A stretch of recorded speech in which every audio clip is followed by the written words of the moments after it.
Salam baik dan bahagia selalu buat sahabat channel Keluh Kesah Sang Pengusaha. Semoga menghibur. Yuk kita mulai keluh kesahnya sang pengusaha. Cerita ini dimulai dengan seorang anak muda bernama Andi yang tumbuh di sebuah kampung kecil di pinggiran kota. Keluarganya hidup serba kekurangan. Ayahnya, yang bekerja sebagai buruh serabutan, hanya bisa membawa pulang uang yang tak cukup untuk memenuhi kebutuhan sehari-hari. Ibunya, meskipun tak pernah mengeluh, selalu terlihat cemas setiap kali melihat harga-harga yang terus melonjak. Sejak kecil, Andi sudah terbiasa melihat hidup dalam kesulitan. Di sekolah, ia sering merasa minder karena bajunya yang lusuh dan sepatunya yang sudah sobek. Namun, ia selalu menyembunyikan rasa malu itu, mencoba untuk tetap fokus belajar meski kondisi di rumah sangat jauh dari kata ideal. Suatu hari, Andi terpaksa berhenti sekolah. Ayahnya yang sudah terlalu lelah dengan pekerjaan yang tidak menentu, akhirnya jatuh sakit dan tidak bisa bekerja lagi. Dengan perasaan berat, Andi pun mulai membantu keluarga dengan bekerja sebagai pemulung di pasar tradisional yang ada di dekat rumahnya. Andi mengumpulkan barang-barang bekas yang dianggap sampah oleh orang lain. Di antara tumpukan kertas, plastik, dan logam, ia mencari sesuatu yang bisa dijual. Wajahnya terpapar debu dan kotoran, namun ia tidak pernah mengeluh. Setiap hari ia menyusuri pasar dari pagi hingga sore, dengan hanya berharap mendapatkan cukup uang untuk membeli makanan untuk keluarganya. Meski pekerjaan ini membuat tubuhnya sering lelah dan kadang tak jarang terkena benda-benda tajam, Andi tidak pernah menyerah. Dalam hatinya, ia bertekad untuk keluar dari kemiskinan. Dalam perjalanan pemulungannya, Andi sering bertemu dengan orang-orang yang menjadi bagian dari kehidupannya. Ada Pak Budi, seorang tukang sampah yang sudah bekerja selama bertahun-tahun, yang memberikan banyak nasihat tentang kehidupan. Rezeki itu memang ada di mana-mana, Andi. Bahkan di dalam sampah sekalipun. Tapi kamu harus pandai-pandai melihatnya, kata Pak Budi suatu hari. Walaupun pekerjaannya kotor dan melelahkan, Andi mulai belajar banyak tentang bagaimana orang-orang bisa menghasilkan uang dari hal-hal yang tidak bernilai. Dengan keterampilan itu, ia mulai merancang impian-impian kecil. Ia berpikir bahwa suatu saat, ia bisa membuka usaha sendiri. Namun, ia tahu bahwa perjalanan untuk mencapai itu tidak mudah. Andi mulai menyisihkan sedikit uang yang ia dapatkan dari pekerjaan memulung. Setiap malam, setelah pulang dari kerja, ia membuka buku catatan tua yang ia temukan di antara barang bekas. Buku itu penuh dengan berbagai ide bisnis yang ia tulis dengan tangan, meskipun ia tidak tahu bagaimana memulainya. Suatu hari, Andi bertemu dengan seorang pengusaha kecil yang sedang membeli barang-barang bekas untuk dijual kembali.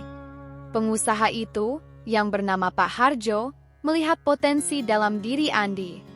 Mereka mulai berbicara, dan Pak Harjo memberinya nasihat berharga. Jangan pernah meremehkan barang yang orang buang, Andi.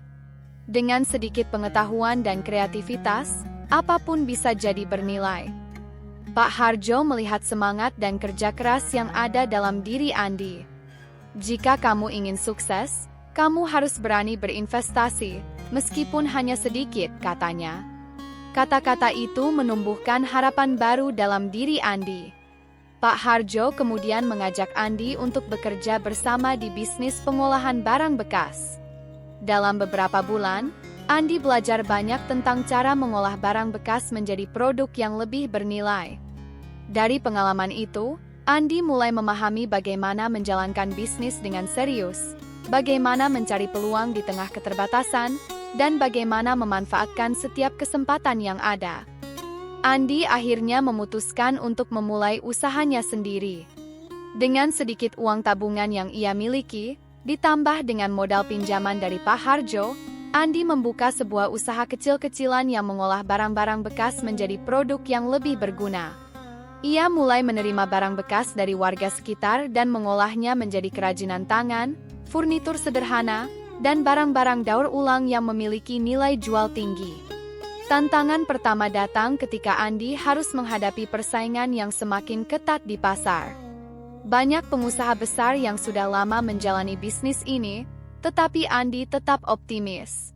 Dengan tekad yang kuat, ia mulai berinovasi. Setiap hari ia berusaha untuk mencari cara untuk membuat produk yang lebih menarik, lebih fungsional, dan lebih terjangkau. Suatu saat, usahanya sempat terpuruk karena salah satu produk yang ia keluarkan tidak laku di pasaran. Keuangan mulai menipis, dan Andi hampir putus asa.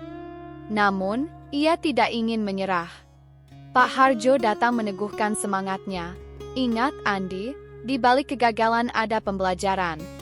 Ini adalah saat untuk mencoba lagi dengan cara yang berbeda. Dengan semangat baru, Andi kembali mencoba. Ia melakukan riset lebih mendalam tentang tren pasar dan permintaan konsumen. Ia memperbaiki kualitas produk dan mulai memasarkan hasil kerajinan tangannya secara online.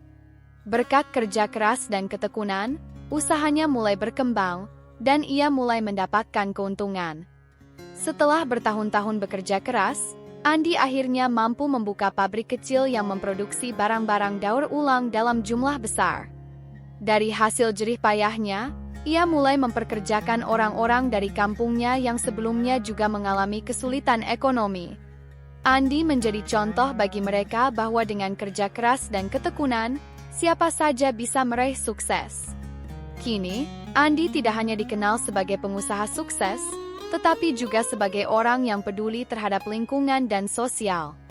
Usahanya tidak hanya memberikan manfaat bagi dirinya sendiri, tetapi juga membuka lapangan pekerjaan bagi banyak orang yang sebelumnya kesulitan mencari nafkah.